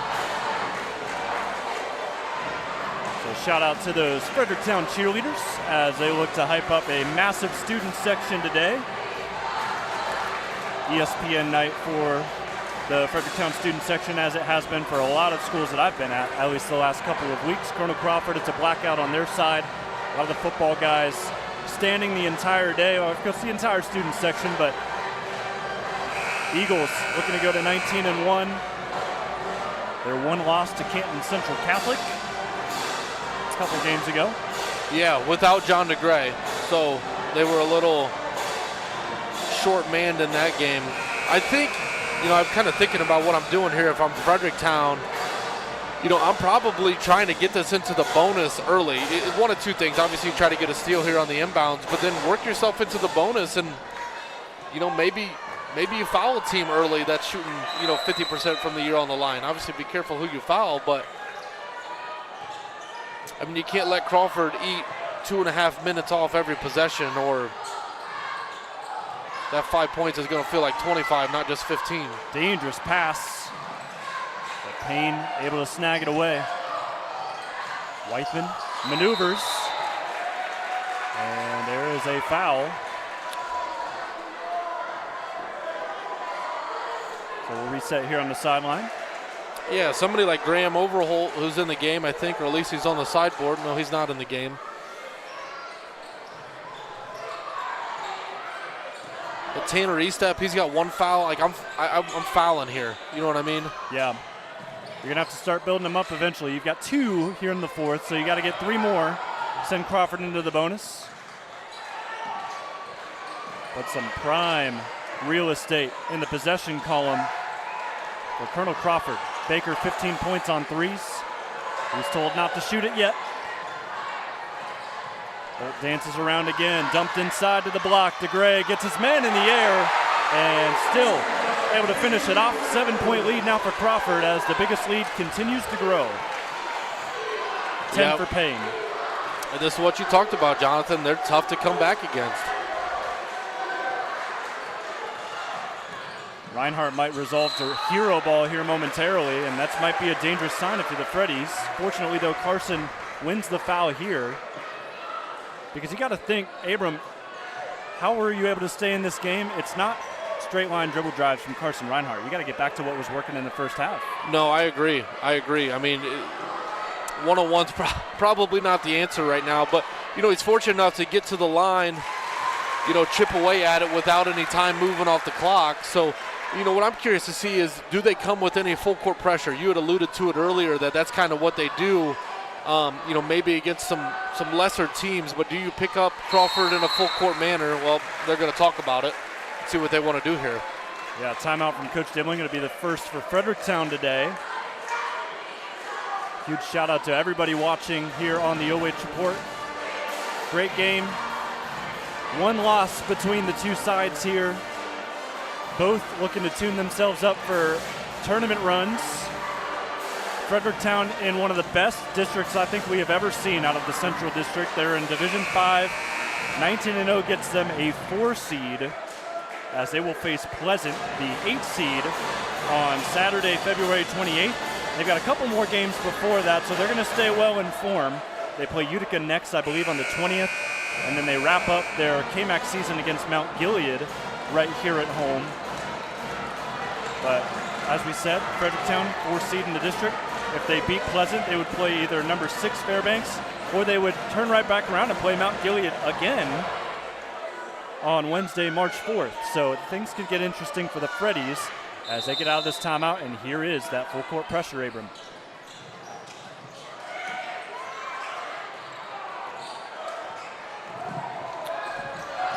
Weithman.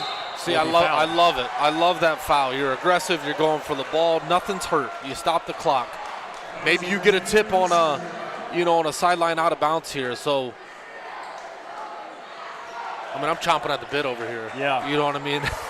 This is where it gets exciting. The chest really starts to form here, even though it already really has for Crawford with all the time they've ticked off the clock. John DeGray on the inbound. Sneaks it into Weithman. Keep the hands off you. Maybe able to win a 10-second call. They get Weithman to fall on the ground. And Luckmeyer able to scoop it up, get it out to Reinhardt. Great defense from Fredericktown. Reinhardt, hop step in the lane, out to Toombs. Toombs baseline drive, blocked from behind, but he gets the rebound. Payne DeGray, the rejection, but good recovery by Toombs. We'll reset again. Big time play by Payne DeGray to be able to get your defense set there. Maybe a slight missed opportunity by Fredericktown there to score with numbers, but Zane Luckmeyer. This place is about to be jumping here in a few minutes. It is a 2-point game and a foul. Pretty much 80 feet from the basket. It'll be the 4th on Fredericktown, so they've got to watch out now. Yeah, and still, I don't think anything's hurt because they're in the situation where now you can maybe force a turnover. How about the shot by Luckmeyer, yes. though? I said it 2 minutes ago. That's what I'm going to, and he pulled a clutch Mikey. He doesn't shoot often, but when he does, he's efficient. 39% from the three-point line this year.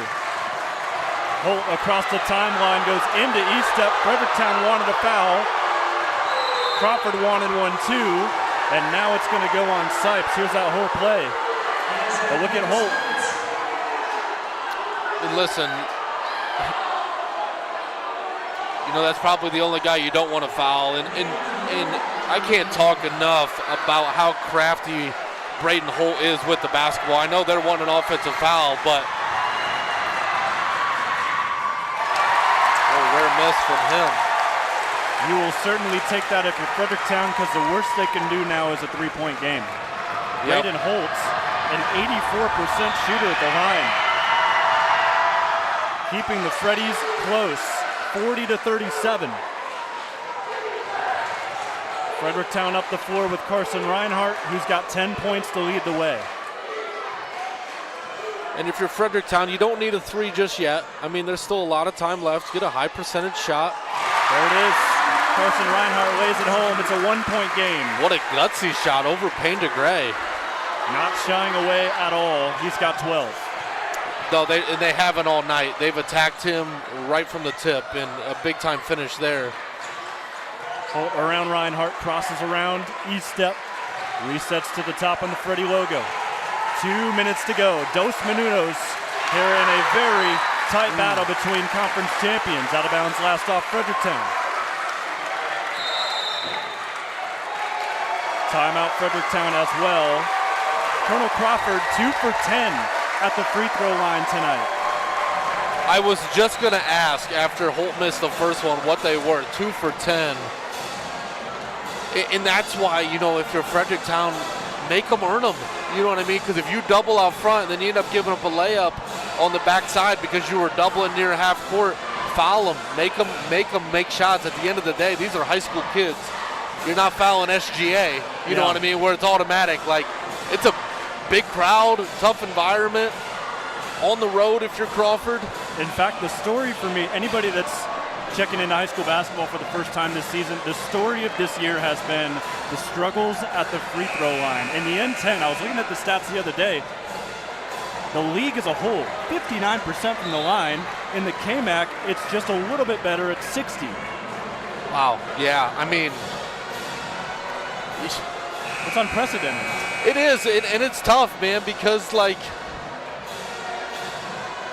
I don't know, I wasn't a good free throw shooter. Thankfully, I had good free throw shooting teams, but yeah, 60% seems kind of abnormally low. It's been the year of the eluded free throws. Weithman gets us back in play. That timeout was by Fredericktown. They've got 3 to go.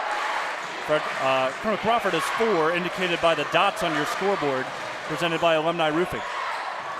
Minute 45 to go in the fourth quarter. If you're just tuning in, hope you got some popcorn, because we got a foul all the way from the other side of the floor called by the official on the baseline. Yeah, Gavin Toombs is pointing as, like, we didn't even get it on our screen. It was the top right. I believe they called this on Toombs. Well, I think what he's trying to say is, like, I fouled him. Like, he's trying to foul Payne DeGray. Yeah, that's what they're saying. Well, there goes the chest on Fredericktown's side. A 44% shooter stepping up to the line. Which, man, I don't know. I didn't see it, but, I mean, that's the right play if you're Fredericktown, but not very often you see a foul called like that away from the ball. First one off the front rim. Yeah, Coach Sheldon's not happy about it because it's just not a call you see all the time. That is his first make in 8 tries tonight. Well, it could have came at a bigger time. Let's call it what it is, but a 2-point game here. Toombs across the timeline. KMAC champs taking on the Northern 10 champs just a week before the postseason begins. Toombs wanted a foul call in favor of Sipes. They'll have to keep it moving. One-on-one. Luckmeyer gets to his spot. Counted and one. We are tied at 41.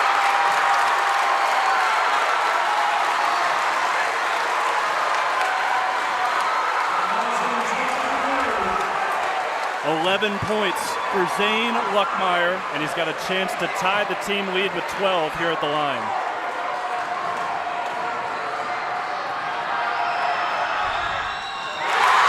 Freddies lead. This game has been as advertised tonight. Holt out top, defended by Reinhardt. Remember, Crawford is in the bonus. Any fouls, send the Eagles to the line. Well, they're going to double Holt here, which I love, but he'll float it up, short off the rim. Reinhardt the rebound. He's trapped out to E-step, still in the danger zone. And now we got a timeout from Coach Dibling. Fredericktown calls it. It's their third of the day, and Fredericktown fans are on their feet. Yeah, I thought it was a little bit rushed by Holt. I would have liked to see Crawford get into a set, but great timeout there by Fredericktown, knowing they were kind of trapped. You know, you had some guys open down here, but he couldn't see them. Love the timeout there by Coach. Get your bearings. You got a 1-point lead. Now you're talking basically the other side of the coin of how do I manage this lead? But you talked about it earlier. They played in a ton of close games. Yep. So Fredericktown, I don't remember. I know in the NBA, the timeout, the count of the 10 seconds carries over. So that was about 3 or 4 seconds, so they got to keep that in the back of their mind. Yeah, so that's correct. And yeah, I didn't even think about that.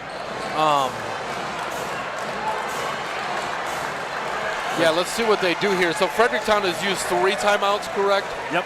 So they have 2 left. Crawford's got 4 according to the scoreboard. And Crawford's going to put up some pressure because they think they could probably win this 10-second call if Fredericktown's not ready for it. Reinhardt's got to go quick. Carson, lob over the top. It's in time. Toombs loses his dribble, though, and Weithman will foul him with 47.6 on the clock. And that's just their second team foul, third team foul. They just changed it. So 2 more to get into the bonus. 47.5. Reinhardt across the timeline again. Loses his dribble, cross-court, E-step. And E-step is fouled. That'll be the 4th on Colonel Crawford.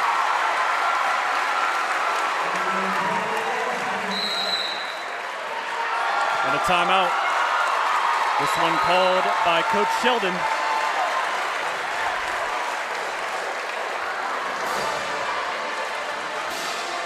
So 42-41. Freddies have stormed back. They were down by as much as 7 here in this 4th quarter. They hold the 1-point lead. Shout out to everybody watching live and free on the OH Report. I'm checking our numbers. 750 watching on YouTube at the moment with 38.2 seconds left here in the 4th. About to pull up Facebook as well. So I'm sure a plethora of numbers there as well. We're starting to lose some reception here. Everybody's starting to record on their phones. They're expecting things might be happening here late stretch of the game. Oh, shoot. I didn't even think about that. 412 on Facebook. 1,200 basically tuning in as a battle of conference champions in the North Central Ohio area. And listen, this is what you wanted. Yep. You know what I mean? This game has definitely lived up to the expectations. So out of this timeout, 3 timeouts to go for the Eagles, 2 for Fredericktown in case they need to call one here on the inbound. E-step will inbound it over the 6'5" Payne to Gray, but they do find Zane Luckmeyer. No fouls to give. Fouls will send each team to the free throw line, and Colonel Crawford will opt for Zane Luckmeyer. He has shot the most free throws out of anybody this season for the Freddies. Mentioned it earlier, 62% from the line. He knocked down both of his shots earlier, and Coach Sheldon calling another timeout. So both teams will have 2 left with 30.6 now on the clock. Abram, break it down here. 42-41, Crawford down by 1. Fredericktown at the line. What are you looking at? Well, obviously, if you're Zane Luckmeyer, putting these 2 in is going to be huge for your team. You know, I think you're talking about, if you're Fredericktown, what happens if he doesn't, right? You know, what is our defensive strategy? Are we going to foul being up 2? Are we going to play this out? You know, things of that nature. And then Crawford on the flip side of things, secure the defensive rebound. If there's a miss here, the last thing you want to do is have a mental lapse, miss a box out, and then have to foul again. So obviously the rim looks pretty small if you're Zane Luckmeyer in this type of, you know, environment, and given with just 30 seconds left. So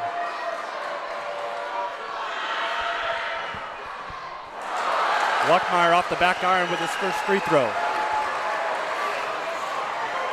yeah, and here's the thing too. I mean, again, if you're Crawford, make sure you get a defensive rebound. If you're Fredericktown, all you're doing is trying to tip something out. Second shot is good. So it is a 2-point game, 30 seconds left. Braden Holt on the left wing, defended by Carson Reinhardt. Holt stops, pops, gets to his spot, banks it home. 43s across the board, and Coach Dibling wants a timeout with 16 seconds left. Listen, you knew it was going to happen. He just the pace and the calmness about his presence. I mean, he's never rattled. He got right to where he wanted to get, mid-range, kind of like a little shot put floater, uses all the rim. Tie game, 16 all. Big-time players, you know, make big-time plays. I think Dick Vitale was a PTP, man, prime-time performer. So if you're Fredericktown, where are you going? I mean, you're in the bonus. You got to get something downhill. This is a very similar score to the JV game I saw at the very end. Before we got on with this broadcast, I believe it was 42-42. Yeah. Colonel Crawford got a last-second bucket to win it. It would be poetic justice if Fredericktown could do the opposite here in the varsity contest. Yeah, what it would be. I think the obvious, you know, suspect here is probably Gavin Toms, but you know, again, I like Zane Luckmeyer, you know, and I like Carson Reinhardt has attacked attack the basket off the bounce and with some success. So I think you got options if you're Fredericktown. Obviously the thing with Crawford is keep them in front and don't foul. All of Knox County, all of Crawford County on their feet. 10 seconds left. Fredericktown a chance to win it. Toombs up top. He'll take a screen from Reinhardt. Looks at the clock. 5 seconds left. Goes to the corner. Double team, fade away. Long. Sipes nearly had the follow, but just missed a little short, and we're headed to overtime. Offensive rebounds have been the name of the game for Fredericktown, and they nearly won it off of one. Yeah, and it was kind of Blake Sipes all night long, and man, wouldn't have that have been something? Whew. But hey, listen, everybody's getting their $8 worth. Got 3-4 more minutes of this. We're staying here, folks, thanks to Alumni Roofing, 43-43. Extra 4 minutes on the clock between 18-1 Colonel Crawford and 19-0 Fredericktown. This has been one of the games of the year so far here on the OH Report, and you're watching it live and free. Yeah, the only thing to note there is if you're Gavin Toombs, at 6'5", I would have liked to have seen him maybe attack and maybe try to put the game maybe a little bit in the officials' hands with the whistle and try to beg your way to the free throw line. But maybe we'll have another opportunity for the same kind of result at the end of this 4 minutes here in overtime. What's also wild too, we talked about it. Crawford just subbed that one time when John DeGray had to go out for an injury, and I don't think Fredericktown has subbed much more than that either. A late switch there from Luckmeyer. Delays the jump here, but we are about set for overtime. And Payne DeGray wins the tip. Toombs is frustrated. He thought he got interfered with on the jump ball. So Crawford will start. Wythman, big jump off the screen, no whistle. We continue on. Works to the corner, Baker, back on his shot. Misses it, Sipes rips it and runs. Hand off to Carson. Sipes over top, Toombs, catch, shoot, contesting DeGray was late. And Estep keeps it in. Wow, what a play by Estep. 30 seconds already gone in overtime. It flies quick here at the high school level as Estep slows it up with the command of Coach Derek Dibling.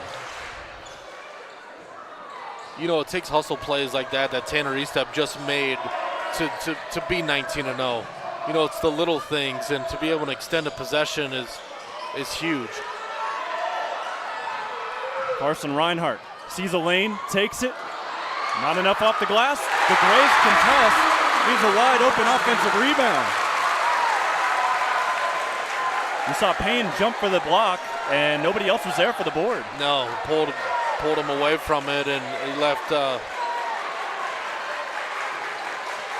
Reinhardt's got 14 after that bucket. Holt nowhere to go. He'll have to get it back from Wythman. Holt just 7 points. Looking to add to it here in OT. Off the back iron, great rebound by Reinhardt, and a foul one. It's been that kind of day for Braden Holt. The defense has been astounding by Fredericktown today. Listen, you got to give credit to Fredericktown. Their game plan from the beginning of, the diamond and one, and now they're playing just man. But they've been phenomenal on the defensive end. Holt well under his average, and Crawford as a team well under their average. Going to give you your foul trouble watch. 3 fouls each for Parker Wythman and Payne DeGray as Reinhardt makes it a 3-point game. For Fredericktown, Blake Sipes has 4 fouls, so 1 more foul, he's out of here. And then 3 fouls each for Carson Reinhardt, Gavin Toombs, and it looks like they had Luckmeyer with 3 fouls. They just changed it to 2. So it's just Toombs and Reinhardt that you're keeping an eye on for the Freddies in foul trouble. 47-43 is a 2-possession game for Fredericktown for the first time since the first quarter. This ball lost off Luckmeyer, who was trying to play off a deflection. Yeah, almost a costly turnover for Crawford. Holt kind of just lost it there, but big baseline out of bounds here for the Eagles. And this one anticipated. Reinhardt 1-0. 6-point lead for Fredericktown. Under 2 to go. Freddie fans can feel it in the air. Holt kick to the corner.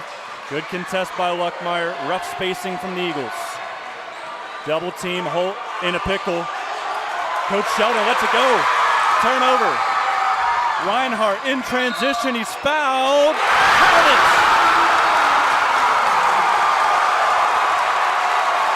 Carson Reinhardt, 20 on the night. An homage from the student section. Listen, what a handful of plays in a row by Carson Reinhardt. He's all the way up to 20.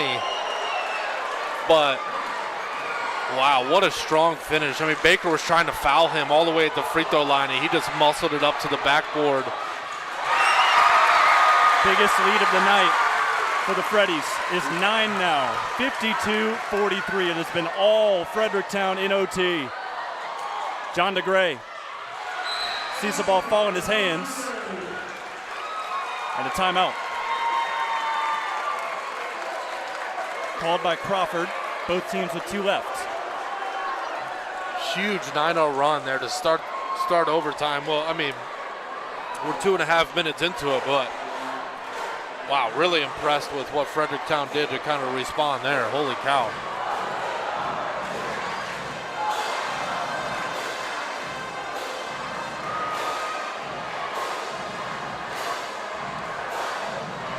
Shout out to the Fredericktown cheerleaders again, getting everybody into it today. It has been loud. You can probably hear it through our headsets today.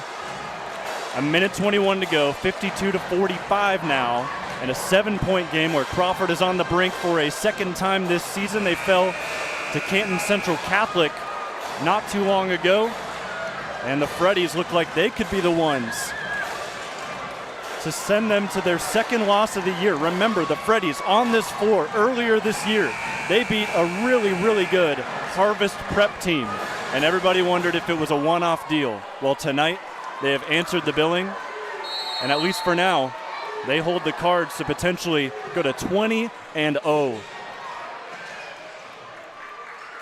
Yeah, huge win if they're able to hold on here for the resume. You know, not just for the resume, but in terms of, you know, overall confidence heading into postseason play. Timeout, Coach Dibling. Great job being aware. But it just gives us more time to set the scene here. If you weren't with us for the pregame show, 1943 was the last time a Fredericktown basketball team went 20-0. That is, I look at the clock, 83 years. Wow. That's 83. Crazy. That's crazy.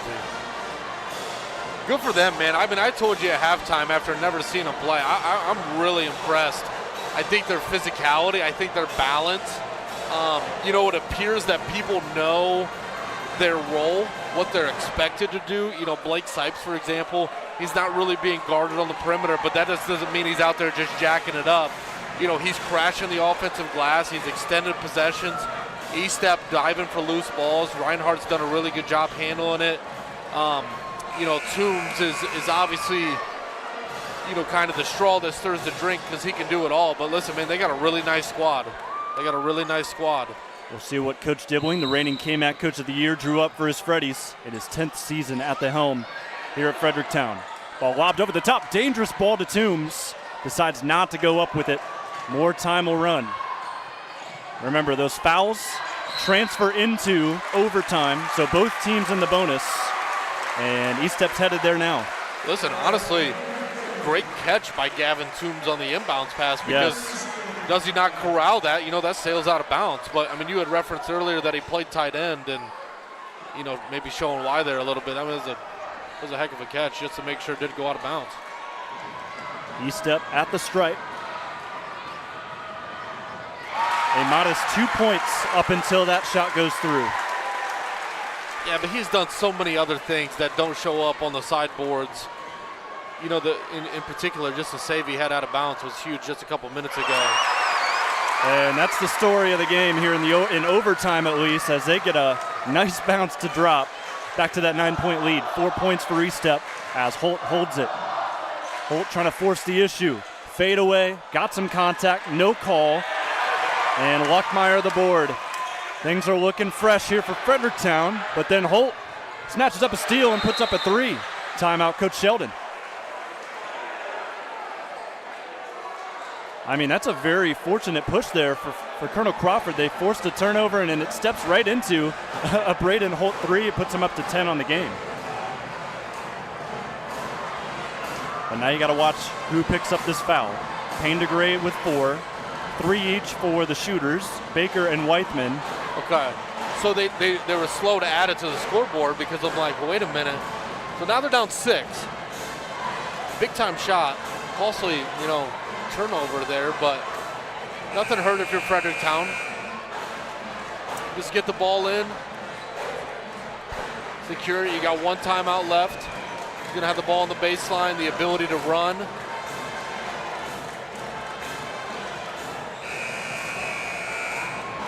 Leading scorers for both teams. Peyton Baker with 15 for Colonel Crawford, all in the first 3 quarters. He has been quiet ever since knocking down a buzzer beater to end the third. Carson Reinhardt has been anything but quiet.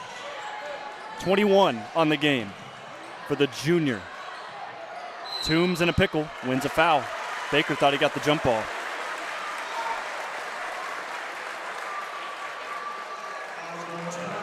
So Gavin Toombs heading to the free throw line. It's been a quiet day for him offensively, just 5 points, 3 fouls.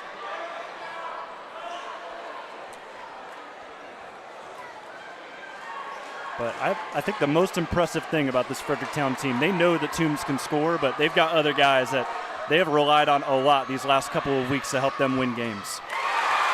First shot in for Toombs. No, I think that's the biggest thing for me is, in my takeaway, is their balance. Yep. They got multiple dudes who can do it. They got 2 in double figures, and one of them is not their leading scorer. Second shot for Toombs is in.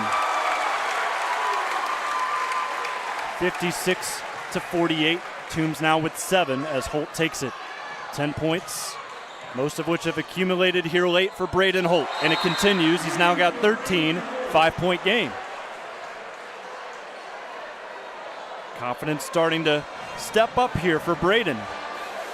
Listen, man, and I guess it's not over till it's over, but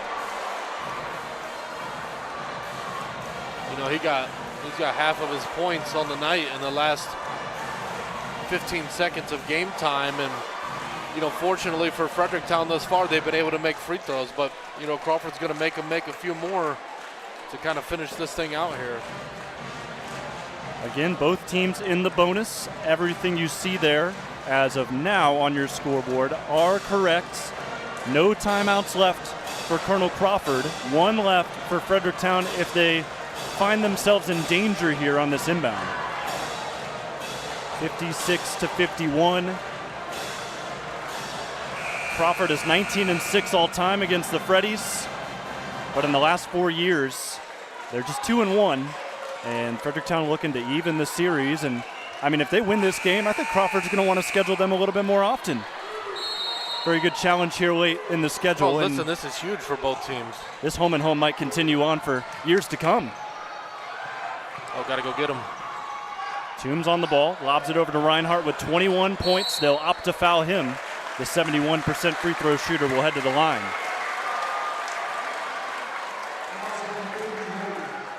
.5 seconds left. Listen, really good job there by Fredericktown.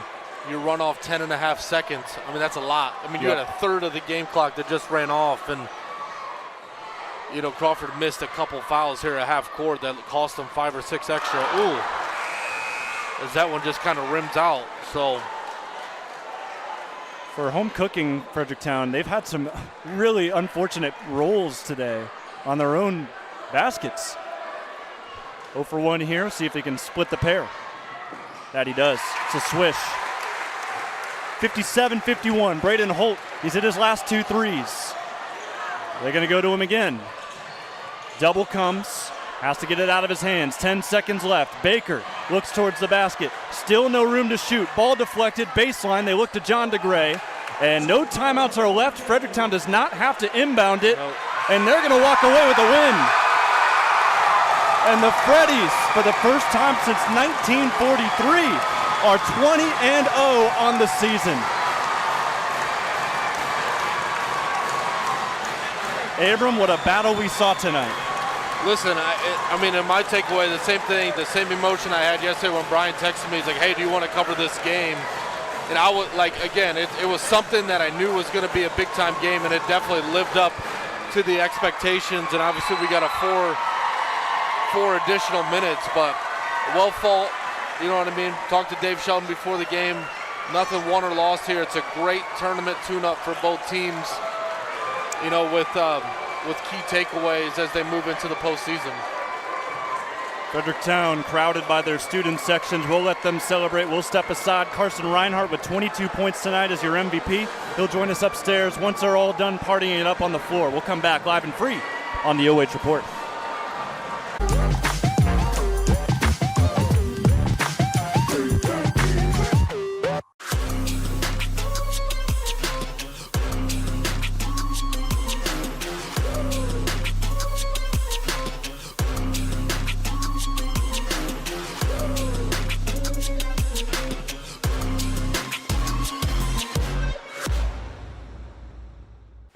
Hi, I'm Joe Baylog. Tune into the Joe Show every Wednesday night here on the OH Report. What are we doing? Blue 41, hut. Jory, I said you have to use your back. You back up into him, then you open up the lane. It's a new technique that we're using. Yes, coach. Do it again. Ain't no way I'm doing that again. Berardi, get in here and show them how it's done. Yes, coach.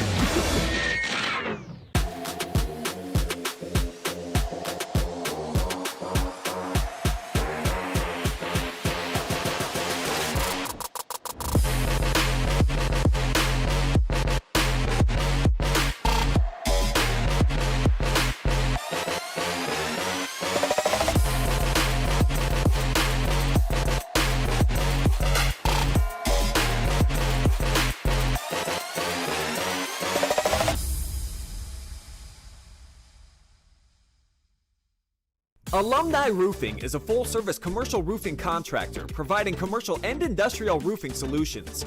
We provide service to much of north central Ohio, including areas of Columbus, Cleveland, and Akron. Our services include preventative maintenance programs, roof health assessment, roof replacement, metal fabrication, and more.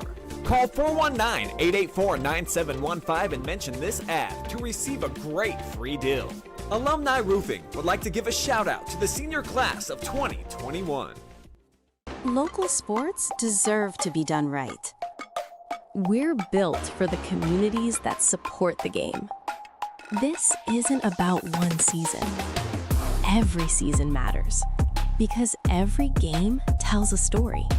And those stories don't stop at the final buzzer. We're here for every moment, big or small.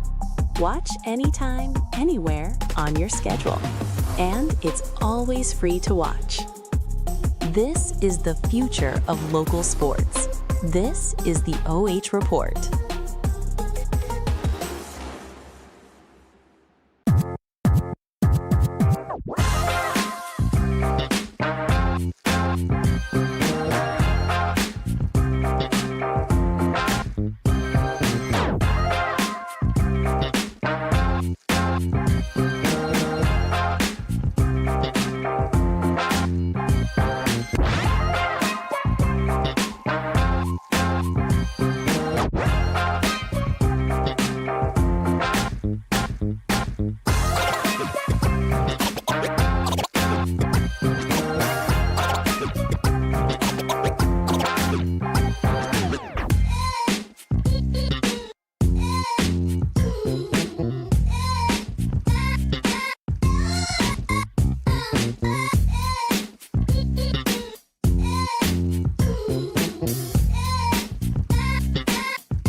It is time now for your Alumni Roofing MVP in an overtime thriller against Colonel Crawford. Carson Reinhardt proves that Fredericktown is here to play. 4th seed in the Central District. They're going to be looking to make some noise in the postseason, but Carson first. What a battle. I mean, these kids at Colonel Crawford, they gave you everything they had, but you guys just kept throwing punch after punch. Take me through what it took from your guys and from coach to get you guys through this game. I think it just took a lot of grit and toughness. I mean, we've been preparing all week, and we knew this would be a tough and competitive game. So I thought we did a good job of maintaining self-control, and yeah. 22 points from yourself. You held Braden Holt, a top scorer who averages 20 a game, to 7 through 4 quarters. Of course, he jumped it up there a little bit in overtime, but defensively, what was the approach for this team? I'd say just maintain Holt. I mean, he's a great player. He showcased that all year, and I think our ability to really play team defense on him is why we're here today, really. And then the biggest thing I want to ask you, and I know you're going to have a lot to say about this, there were questions when you beat Harvest Prep. Are you going to be able to keep it up down the stretch? Well, you answered that today. So just send your message here in the postseason. Despite being a 4th seed in a loaded district, what is this team playing for? I mean, we're playing to go as far as we can. I mean, we would love a district. It's been over 20 years since we have won the district championship, so we'd love to get there and really just push the limits and see where we can go. All right. Well, Carson, we're going to get you out of here. I know you want to celebrate a little bit more, but not too long on a Tuesday night. Yes, sir. Go ahead and take a look at that camera. Give your shout-outs. First and foremost, I'd like to thank my Lord and Savior, Jesus Christ. I wouldn't be here without him. And I'd like to thank my parents, my family, my teammates, and my coaches. 22 in the win over Crawford. Congrats again, Carson. Thank you.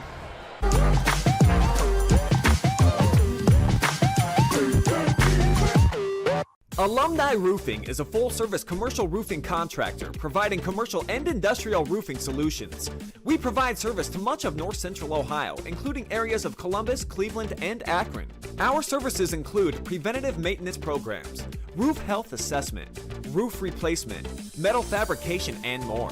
Call 419-884-9715 and mention this ad to receive a great free deal. Alumni Roofing would like to give a shout out to the senior class of 2021.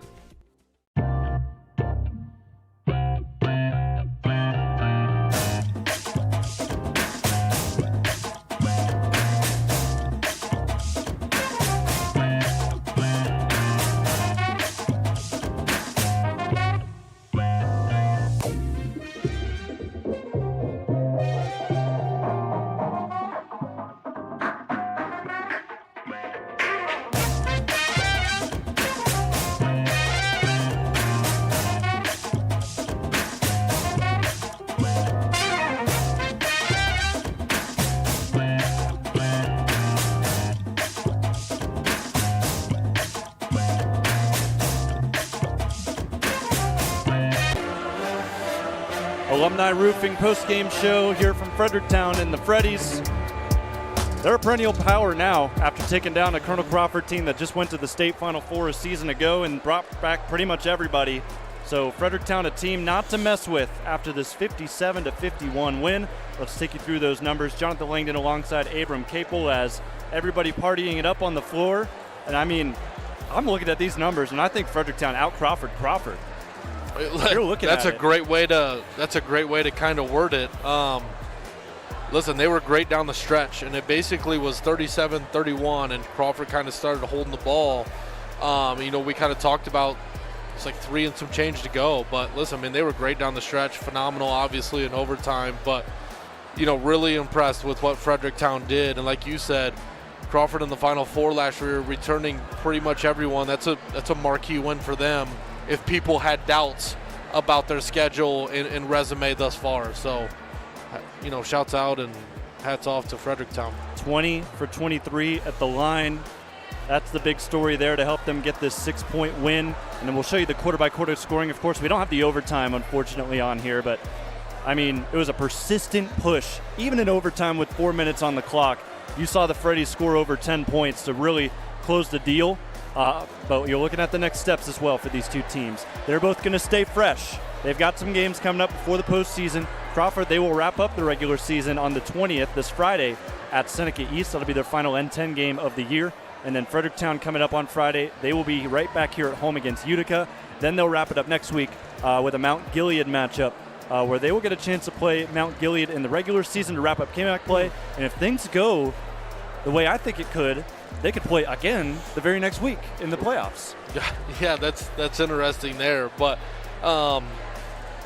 yeah, you know, there's definitely takeaways for both teams here. Obviously, you feel really good if you're Fredericktown. You go back and watch the tape and look at the things that you did that you really liked. I think 20 for 23 at the line really kind of jumps off at you, especially where Crawford kind of struggled. And obviously with Crawford too, you know, there's oftentimes more lessons learned in losses. Yeah. To be able to look at, hey, we didn't do this right. Obviously knowing future opponents are going to get this film and try to mimic what Fredericktown did.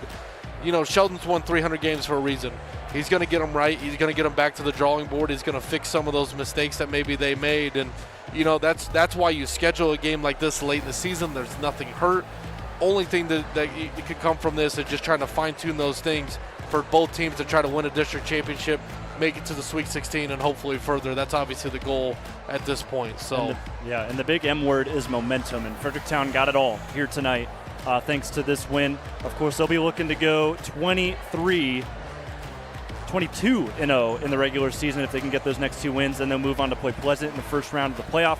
For Colonel Crawford, we didn't talk about it, but they're the 1 seed in Division 6 Northwest 3 District. They will host Bucyrus, number 8 seed, on February 27th. That's a Friday. Winner of that game will take on either Mohawk, the 6 seed, or Winford, the 7 seed. So they'll be staying in the N10 for a while until they probably get to a district title and then also a regional tournament. On your screen, you're looking at a couple of the broadcasts we had tonight up until that Big Walnut and Westland game. Everything else there coming up on Friday. Crestview will be playing. Hillsdale, of course, Upper Sandusky. Not sure if we're going to make it to those games because girls basketball playoffs start tomorrow, and that is going to be the lump of our schedule. You're going to see it here. There's plenty more than this, but you will catch me next on Thursday night at Buckeye Valley, the number 1 team in Division 3.